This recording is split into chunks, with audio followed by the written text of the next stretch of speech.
परिवर्तनशील पुरोगामी विचाराचे महामाता महामानव यांना वंदन करून आमच्या धबनामध्ये स्वाभिमानाचा विचार करणारे तुमचा माझा बाप परमपूज्य नेते डॉक्टर बाबासाहेब आंबेडकर यांना वंदन करून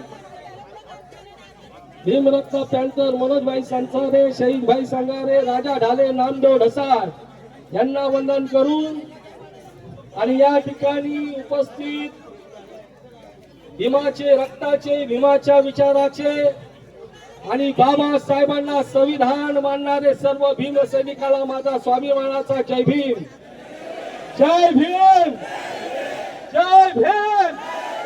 त्या बाते आवाज पोचला त्या पेशवाईकडे।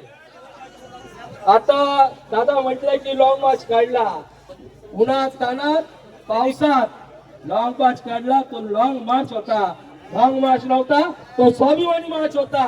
त्याच्यामुळे महाराष्ट्र खळबळून जागा झाला।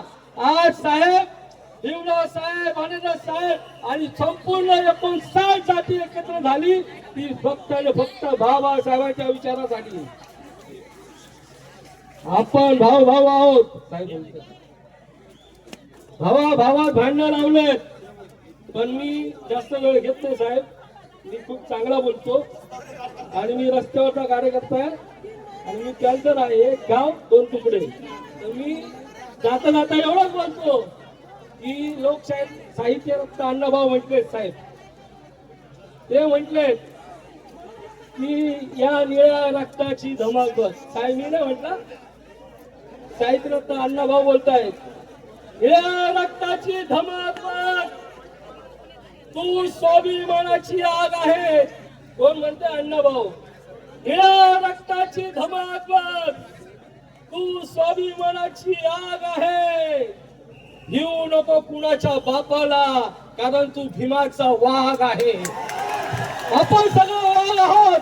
जाता जाता सर्वांनी घोषणा द्यायच्या आहेत, डॉक्टर बाबासाहेब आंबेडकरांचा परमपूज्य नेते डॉक्टर बाबासाहेब आंबेडकरांचा उपवर्गीकरण रद्द झालंच पाहिजे।